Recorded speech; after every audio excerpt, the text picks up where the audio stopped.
Cure, and it's a fake proxy with a Marine. I love this so much. However, Harstem, oh, actually, well, hang on. It's almost worse that he doesn't see this command center go up, but now he sees the Marine, now he sees the command center, and now he knows that, yeah, this is pretty normal. However, this is going to turn into a Marauder opening, is it? Oh, that's so weird. Yeah, we're going to see how much Harstem commits to the air units. It won't be like 5, 6, 7 Phoenixes. It's going to be Oracles into the Robo. Now, Harstem will scout this. He sees now the barracks positioning. He's going to confirm the third barracks in a moment, and that's great information for him. He's even going to see that there's a missile turret here. Nice quick pull from Cure. Saves that SEV. Very nicely done. Stim is done, and Steadfast Oracles are on the other side of the map, so it's all down to sentries, to delay, to buy time for this Immortal to pop out. It's got like 2 seconds remaining here, but here comes the Biostim again. Force Field's gonna be really nice here at the start, but here's the thing. There's a shield battery. It's gonna go down. The pylon's gonna go down. Immortal's here now, but the question is, though, is one Immortal by itself gonna be enough? The Oracles, they're not there. Probes are gonna have to get pulled into the main base, and this tiny little bit of something that Harstem, he saw a while ago, is getting a lot of damage done. In fact, at the end of the day, as the workers will fall, he's just targeting workers down. It doesn't really matter anymore that this army in the main base will fall because he's caught 7 probes, and the Oracle by itself, it cannot really fight. Harstem, though, a little bit more time, more depths, more sentries warping in. The sentry, the force field, though, the bile, they just get right on top of that. Here comes again. Marines into the natural. 9 workers have fallen, 11 here, and Cure is just doing game-breaking damage. Yeah, there's an Immortal, but Cure is up on workers against a Protoss player. That's not where you ever want to be. No, it's certainly not as the Protoss. Now, we have to say the tech for Harstem is very good. He's about to have his first Colossus coming out, and the starport just finished. But it is still an extremely uncomfortable position here for the captain. Now, we're going to be seeing a 5 racks follow-up from this, from Cure. He's adding a second Stargate, plus 1 air. He's going to commit pretty hard to this Phoenix play, and this is so cool. Now, there's going to be a scary timing before the Phoenix are ready, and the Viking cost may be a little too high for the Colossus, but if he can get past that, he's gonna have a very powerful army here. But well, I don't know, Cure's gonna give him that time, because drop in the main base, 1 Zealot warps in, does not have charge, only really 2 Phoenix. That's a problem in and of itself, and now Cure back into the natural is gonna try to find something, but 1 Colossus should handle this for the most part. Here, Cure splitting against that, and Cure, well, is he gonna get the Colossus or not? But the Phoenix doesn't look like it. But in the front, though, Guardian Shield does get popped, and well, Shield Battery overcharge keeps things alive for right now, but Steadfast, there's no anti-air. The Colossus, they're just free firing, and no sentries don't count. So Cure getting pot shots, getting as much damage as he can. Only gets 3 workers in the main base. But this push at the front, well, Steadfast, the counts of everything are not there yet, but they will be soon. Yeah, exactly. It is a razor's edge moment here. There's a big army supply lead for Cure, but he has not yet won this game. Not by any stretch. The revelations have been great. Disruptor shot coming on in. Gets a nice connection on the front line of Bio. And I think, yeah, Harstem can absolutely pick this fight now. Cure realizing he has to disengage here. I gotta say, Harstem is playing this out very well. Now, Cure is still in a lead. He's got 1-1. He's getting into his 2-2. That 2-2 time, that 2-2 timing is going to be extremely scary. He's gonna have Ghost. He's gonna have a big Viking count. Well, actually, no, he's not gonna have that big of a Viking count. Oh, he's only on 2 Vikings right now. I thought he was on more, but there's this carrier transition coming in from Harstem. He's gonna have +2 air weapons. It's gonna be close and will depend on a couple of chrono boosts. But if he gets +2 air weapons in time for this this big attack, oh, the Ghost! Oh, that's a huge find! Yeah, 2 Ghosts. That is a massive pickoff. There are still 4 on the map, Steadfast, and remember, while they will not have that late game upgrade, right now they are stronger than they normally would be. But the Phoenix, right, they are hard countered by Ghosts. You just can't get lifts anymore, so anything you can do to make Phoenix find value at this point is absolutely massive. And now we see Cure cannot push into the 4th base. Harstem has that secured, and this run by on the right side is trying to find Harstem's 5th that doesn't exist. With the Phoenix there, with the cannons, it's not really gonna be able to find the value it wants. And what a great revelation. That those Widowmines were so far apart, and he got both of them. So now he has activity. He can be on the right side of the map. Here, Cure runs in, but 2 Colossus, Disruptor, doesn't matter. And now the Phoenix are about to get stronger too. They can fight in the air with that Andean Pulse Crystals. They share range. They can knock down Widowmines a little, or Medivacs a little bit easier.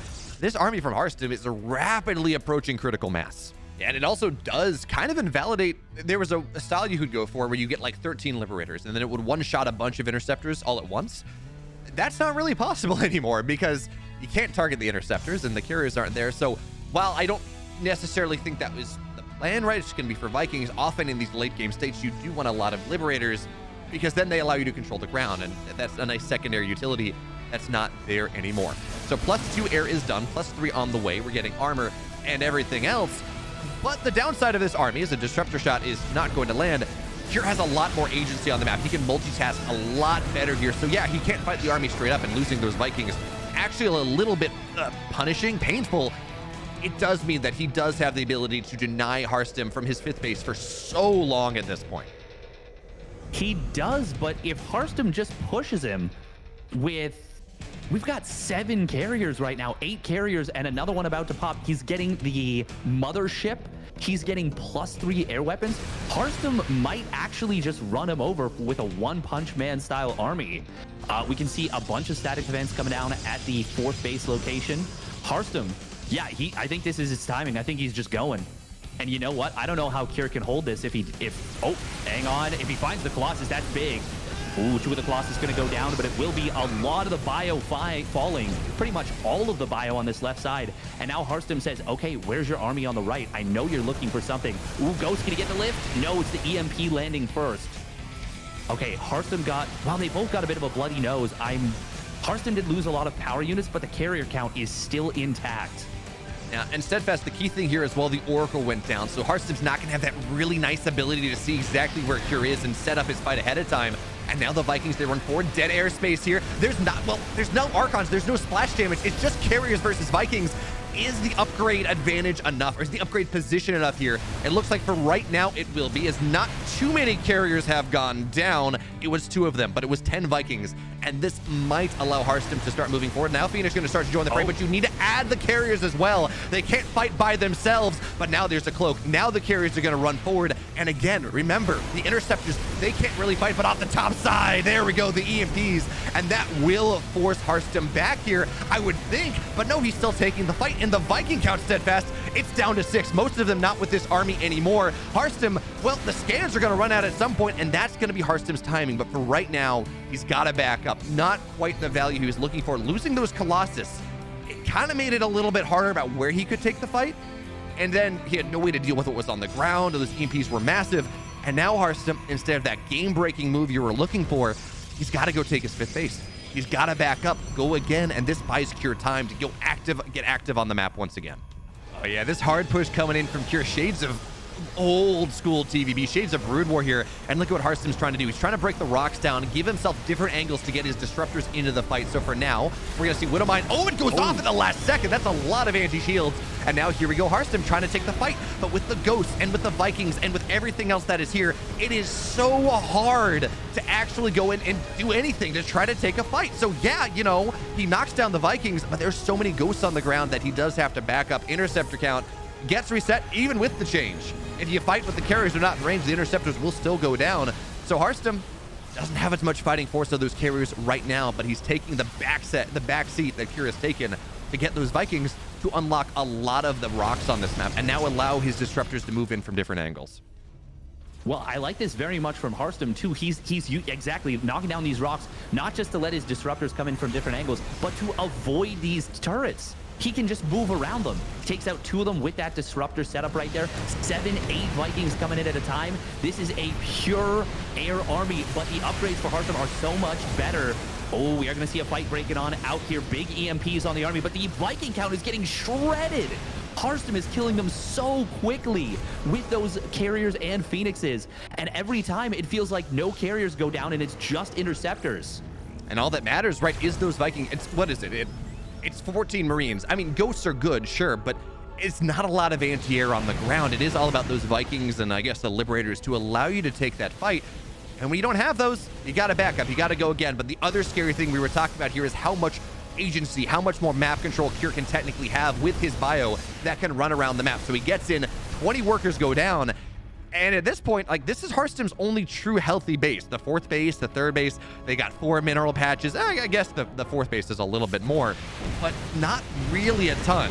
So Harstem now, he moves out on the map once again, trying to take advantage of the lacking Viking count, at least in this location. There are 18 on the map, there are none here, and this will be a dead base from Cure. Harstem just got into too good of a position, but it looks like it's going to be a base for a base, and this will favor Cure with that bottom side base that he still has.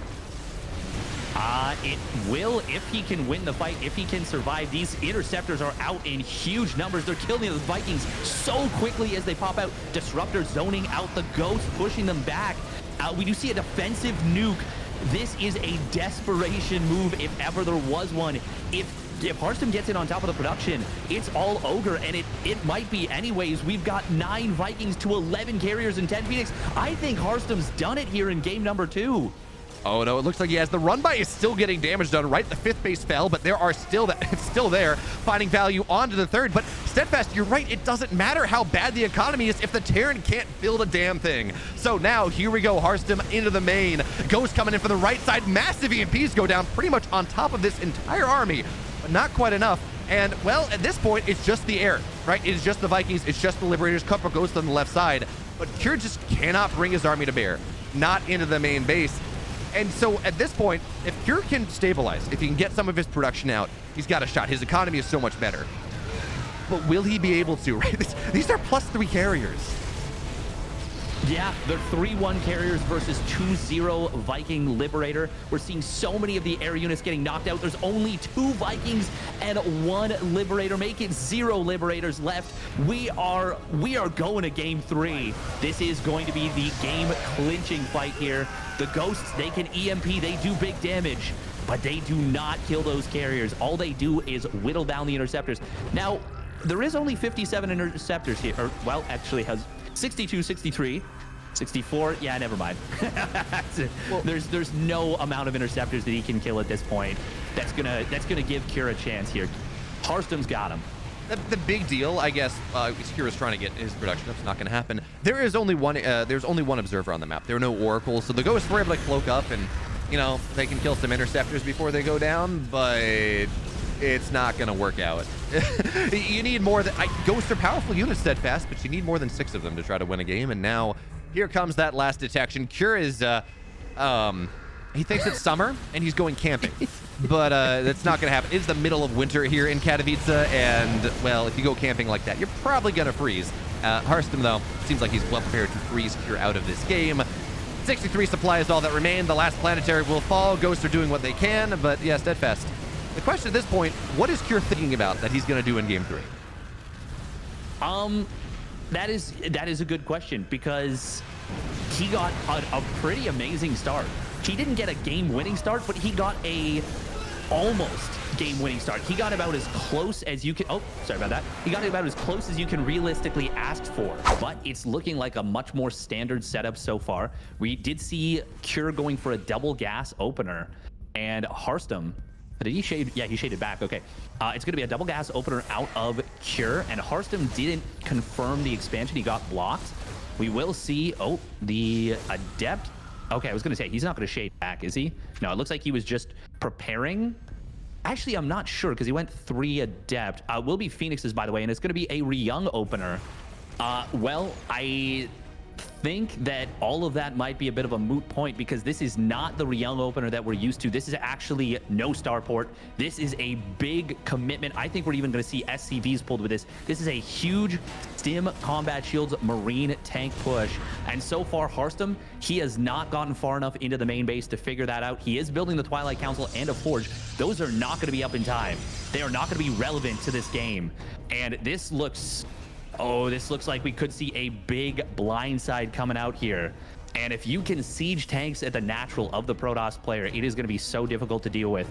Harstem, he needs to identify what's going on, and he's got no idea at the moment. But he does start the charge. That is what he needs. He needs to buy time for it, though, as well. And that's going to be a difficult task. Yeah, it really is. I mean, Phoenix do a lot. They invalidate a lot of the tech. They can lift tanks, they can lift Marauders, and look at what Harstem is doing, scouting around the edges, trying to see if he can pick off a Marauder, a tank, maybe get something on the rally, and that is already forcing Cure to be a little slower. on the other side of the map. Here we go. Couple Marines. They're not the big thing. Oh, he can get a tank. There we go. That's going to be very nice so long as he can defend the initial set of pressure, which is, of course, the scariest thing. So here comes the army moving forward. 3 tanks are now set up, and 3 tanks, by the way, much more powerful than they otherwise were because of the shield battery overcharge change. Probe Zealots, they're going to try to get on top of this tank. Not a single one will go down. And now with the bunkers getting set up, that might be a little bit scary. But here come the Phoenix, and they're going to run right on top of the Marines. They're lifting whatever they can, but they're just going to fall all right down. And Harstem does not have what he needs. He did not have the scout. He did not have the information. And he